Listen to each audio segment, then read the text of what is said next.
Fala pessoal, tudo bem? Sejam todos bem-vindos mais uma vez, Juan Vidal, e vamos aqui então dando continuidade aos nossos estudos. Em relação a esta nossa breve videoaula de hoje, o tema abordado será vértebras cervicais.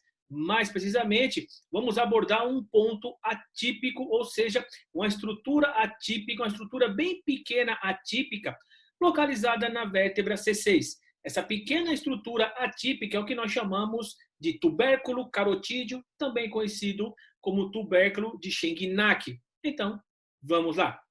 Antes disso, é fundamental, é preponderantemente muito importante o seu conhecimento anatômico.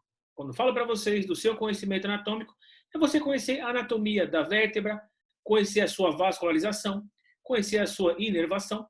Assim, você vai conseguir fazer todo o seu estudo morfuncional, anatopatológico e anatoradiológico. É fundamental o seu conhecimento. Agora, quero que vocês foquem os olhos de vocês nessa estrutura mostrada através dessa ilustração.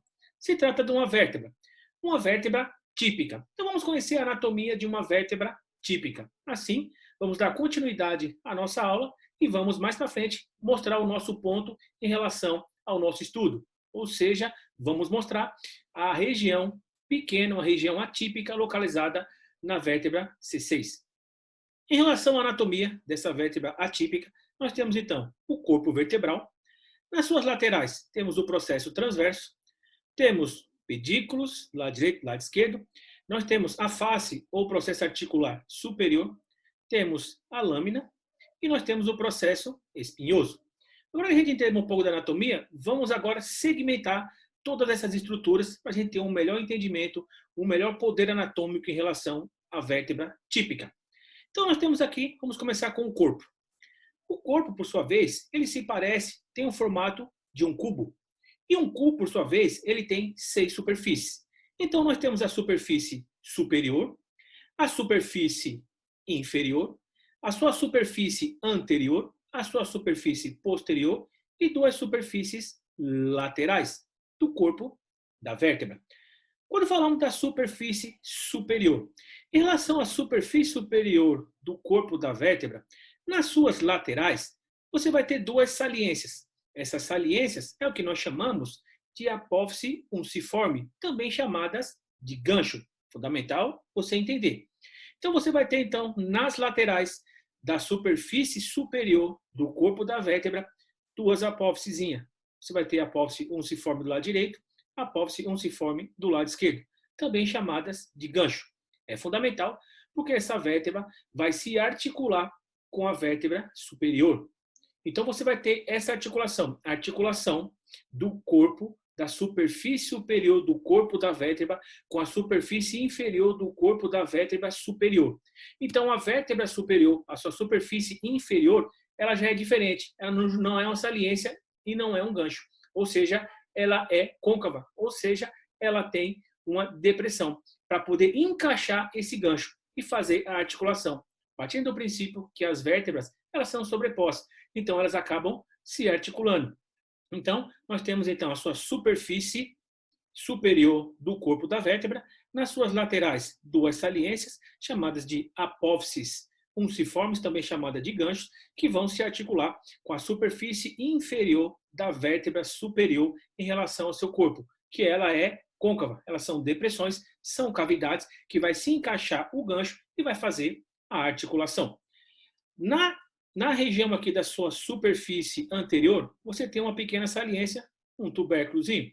Na sua superfície posterior, a superfície posterior do corpo da vértebra, ela vai se transformar nessa região, ou seja, na região anterior do forame vertebral, região anterior do forame vertebral, também chamada aqui nessa região do muro posterior.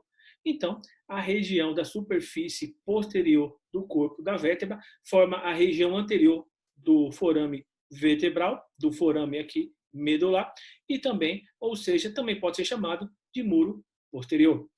Quando falamos agora das superfícies laterais, as superfícies laterais nascem os 2 processos transversos. O processo transverso, por sua vez, ele é formado por 2 raízes, a sua raiz anterior e a sua raiz posterior. Então, podemos dizer que a união da raiz anterior com a raiz posterior, vai formar o processo transverso.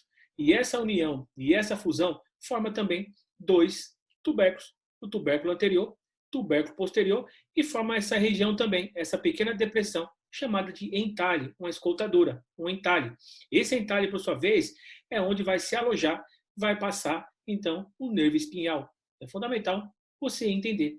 O interessante é que também, nessa união, nessa fusão do processo transverso, também vai nascer um forame. Podemos observar aqui, então, esse forame do lado direito e do lado esquerdo, chamado de forame transverso, ou seja, o forame transverso das vértebras cervicais. Esses forames têm um papel fundamental, onde, de acordo à altura da vértebra, vai passar artéria, vai passar veia e vai passar nervo. Então, é fundamental você entender a altura da vértebra. Por exemplo, quando falamos da artéria vertebral. A artéria vertebral, por sua vez, ela vai se insinuar, ela vai começar a passar pelo forame transverso na altura de C6. Então, ela começa a se insinuar para dentro dos forames na altura de C6. Ela pula C7 e se insinua por aqui.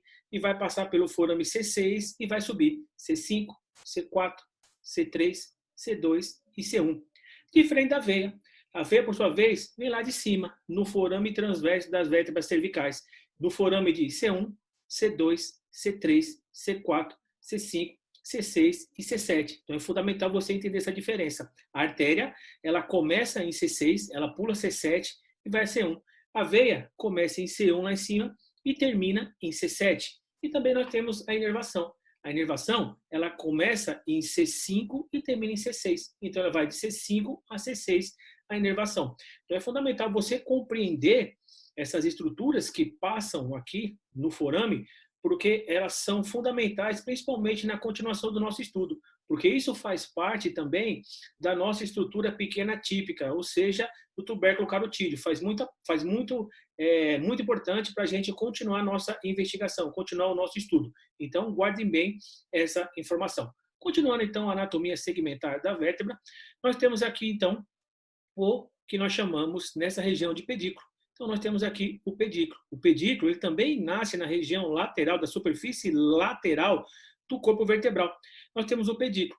O pedículo, em relação à sua forma, por sua vez, também é uma cavidade, é uma pequena depressão, é uma estrutura convexa.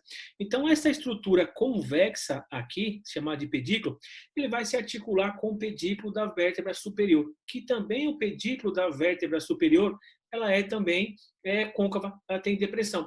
Então, essa articulação de pedículos inferior, da vértebra inferior com o pedículo da vértebra superior, são duas estruturas que têm cavidades, duas estruturas côncavas, vai formar um orifício. É o que nós chamamos de orifício de condução, ou também chamado de orifício intravertebral. É nesse orifício que vai passar também os nervos espinhais. Vai passar o nervo espinhal de um lado, o nervo espinhal de outro lado. O nervo espinhal, eles nascem diretamente da medula, onde nós temos 31 par de nervos espinhais. Fundamental você entender. Depois, nós temos aqui o processo articular ou a face articular superior. O que nasce da face articular superior seria essa raiz, a raiz posterior, onde através da raiz posterior, juntando com a raiz anterior, forma um processo transverso. E esse processo transverso, você vai ter então o forame, você vai ter o tubérculo anterior, tubérculo posterior, você vai ter essa depressão, uma escoltadura, também conhecido como um entalhe, então seria o processo transverso. Então, nessa região, você tem o processo articular superior. Esse processo articular superior, ele é uma estrutura plana, mas ele não é tão horizontal.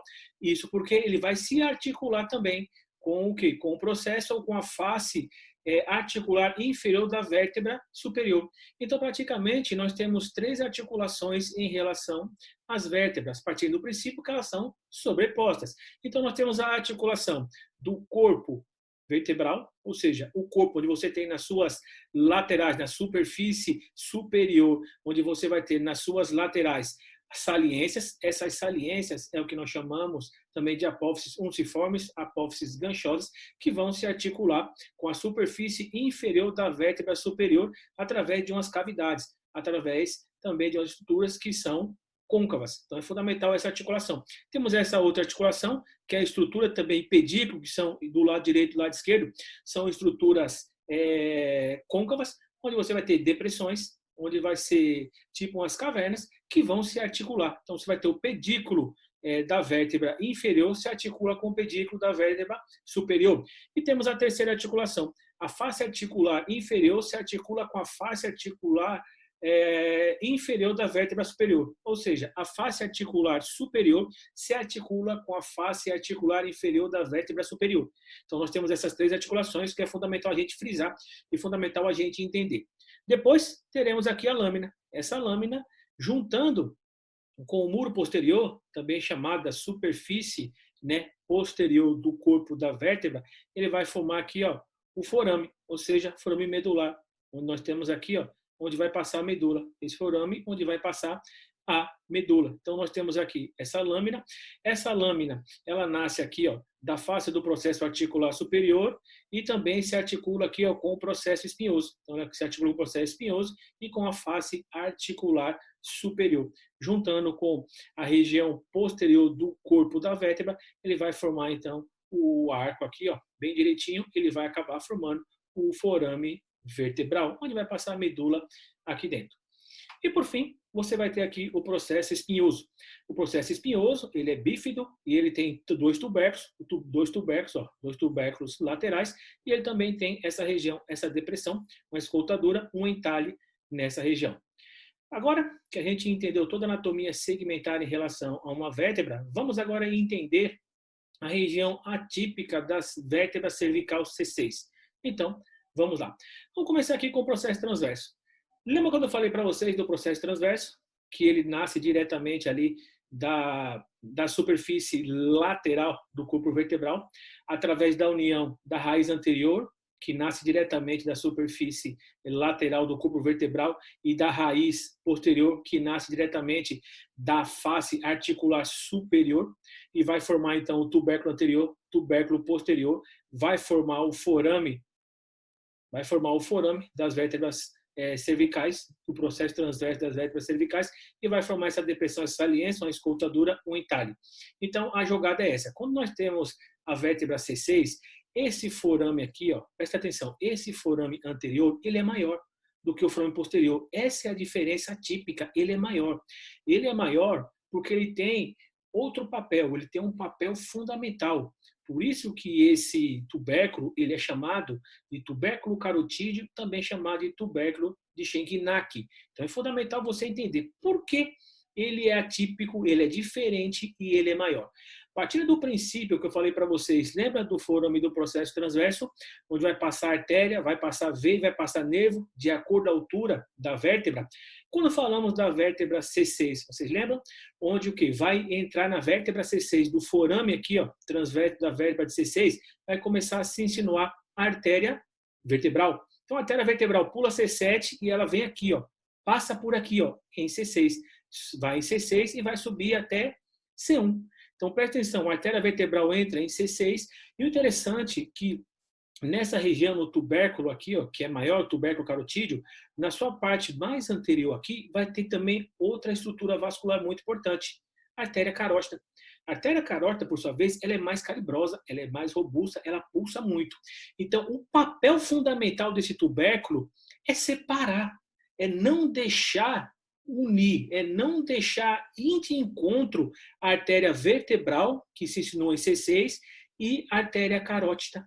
Porque senão, se não tivesse esse tubérculo, não fosse maior, a artéria carótida, com a sua pulsação, ia acabar se chocando com a artéria vertebral, né? Ia ter complicações. Então, o papel fundamental dessa pequena estrutura típica, que é maior, chamada então de tubérculo carotídeo, tubérculo de Schenck-Nack, a sua função é separar a artéria carótida da artéria vertebral, porque senão elas vão se chocar, vão acabar brigando entre elas, chocando, e isso pode complicar muito a pessoa. Então, é fundamental você entender isso. Então, quando falamos de estruturas atípicas, se vocês forem em algumas literaturas, a vértebra C6 também é considerada uma vértebra atípica. Atípica porque ela tem uma pequena estrutura que é diferente. Essa pequena estrutura seria esse tubérculo aqui, ó, o tubérculo anterior, ele é maior que o tubérculo posterior, porque ele tem um papel diferente, um papel fundamental, onde esse tubérculo é chamado de tubérculo carotídeo ou tubérculo de Schengenach, que tem a função de separar, não deixar juntar, não deixar colidir a artéria carótida com a artéria vertebral. Então, esse seria o papel fundamental do tubérculo anterior. Ok? Então, em relação à aula de hoje, seria isso. Muito obrigado pela atenção de todos. Até a próxima. Valeu, pessoal!